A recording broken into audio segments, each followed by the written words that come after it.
नेपाल, बांग्लादेश या श्रीलंका के ऐसे चित्र देखकर भारत के अराजकतावादियों के अरमान जाग उठते हैं। भारत ही नहीं, विश्व भर में ऐसे ढेरों तत्व हैं जो लंबे समय से भारत को ऐसी ही आग में झोंकने के प्रयास करते रहे हैं। वे कई प्रयास करके देख चुके हैं, लेकिन हर बार उन्हें विफलता हाथ लगती है। बीते लगभग 1-2 दशक में रामलीला मैदान का कथित भ्रष्टाचार विरोधी आंदोलन, नागरिकता संशोधन कानून और एनआरसी के विरोध में आंदोलन, 3 कृषि बिलों के विरोध में आंदोलन, ये वो सबसे बड़े उदाहरण हैं जब भारत में मैन्युफैक्चर्ड यानी कृत्रिम जनाक्रोश फैलाकर सरकार बदलने का प्रयास किया गया।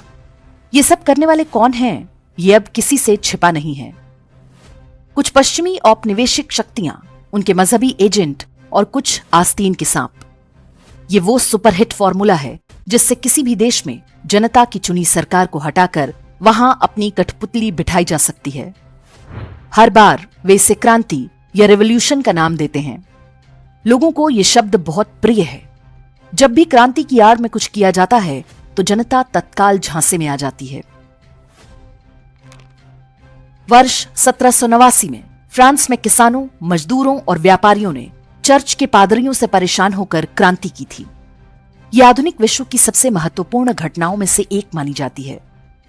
1793 में जनता ने फ्रांस के राजा लुई 16वें को गद्दी से उतारकर फांसी पर लटका दिया। इसके बाद फ्रांस में लोकतंत्र और समानता के आधार पर शासन व्यवस्था स्थापित हुई।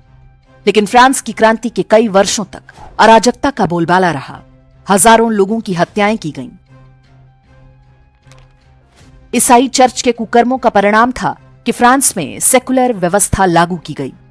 संविधान के माध्यम से चर्च को शासन के काम से बिल्कुल अलग कर दिया गया। लेकिन सेकुलरिज्म का नतीजा यह हुआ कि आगे चलकर फ्रांस के दरवाजे अल्जीरिया और मोरक्को जैसे देशों के मुस्लिम प्रवासियों के लिए खुल गए। आए दिन पेरिस और फ्रांस के अलग अलग शहरों में हिंसा के जो दृश्य हम देखते हैं वह फ्रांस की उसी क्रांति में बोई गई सेकुलरिज्म नाम की विषबेल का परिणाम है। फ्रांस का चर्च आजकल भारत में हिंदुओं के धर्मांतरण और हिंदू धर्म के विरुद्ध दुष्प्रचार में व्यस्त है। वर्ष 1917 में रूस की प्रसिद्ध क्रांति हुई। मजदूरों और किसानों ने जार के शासन को उखाड़ फेंका। सत्ता बोल्शेविकों अर्थात कम्युनिस्टों के हाथ में आ गई। उन्होंने आते ही जनता के सारे लोकतांत्रिक अधिकार छीन लिए। एक दलीय तानाशाही स्थापित हुई जो आज भी वामपंथ की पहचान है। वर्ष 1949 में चीन की क्रांति हुई। माओ के नेतृत्व में नए शासन की स्थापना हुई। क्रांति की आड़ में तानाशाही थोप दी गई। व्यक्तिगत स्वतंत्रता और लोकतंत्र के लिए चीन की जनता आज भी तरस रही है।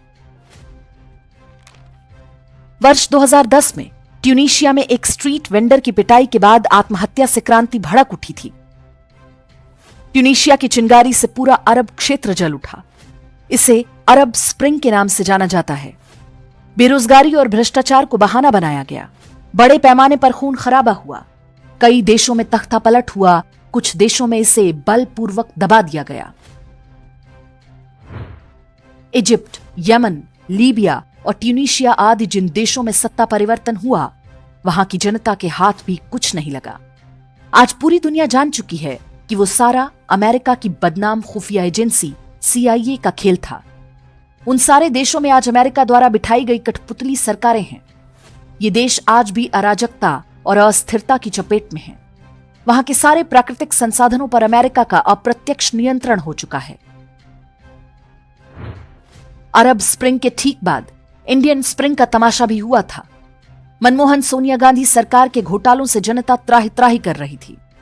जनता के उस आक्रोश का फायदा उठाने के लिए इंडिया अगेंस्ट करप्शन को उतारा गया। उन्हें भी जनता का व्यापक समर्थन मिला। दिल्ली के रामलीला मैदान को कथित क्रांति का प्रतीक बनाया गया। आज किसी से छिपा नहीं है कि तथाकथित भ्रष्टाचार विरोधी आंदोलन वास्तव में CIA का खेल था और इसके कई प्रमुख खिलाड़ी वास्तव में अमेरिकी एजेंसियों के लोग थे।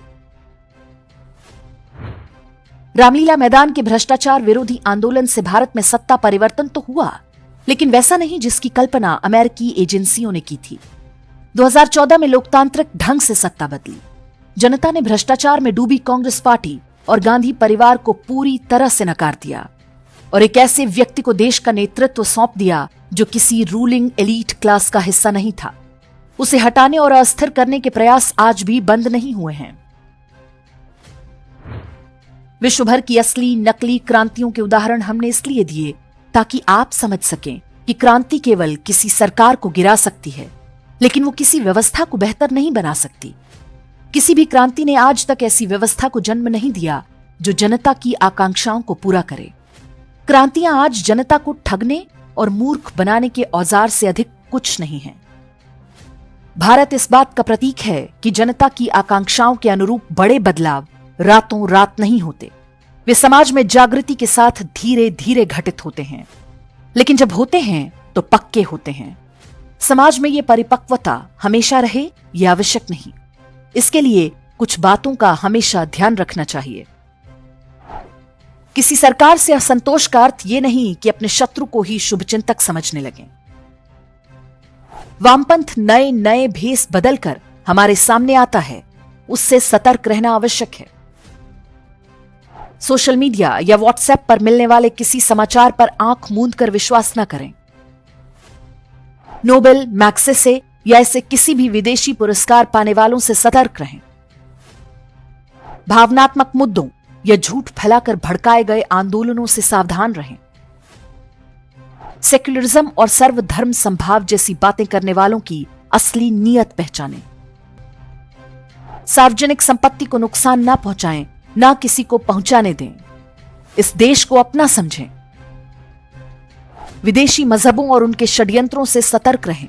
अपने बच्चों को भी उनके इतिहास के बारे में बताएं। सोशल मीडिया का प्रयोग सकारात्मक आलोचना और सरकारों पर उचित दबाव बनाने के लिए करें। याद रखें कि भारत हमारा देश है। हमारे बच्चों का भविष्य इसी पर आधारित है। हम नेपाल या श्रीलंका की तरह विदेशी मजहबी शक्तियों के बहकावे में आकर इसे आग में नहीं झोंक सकते।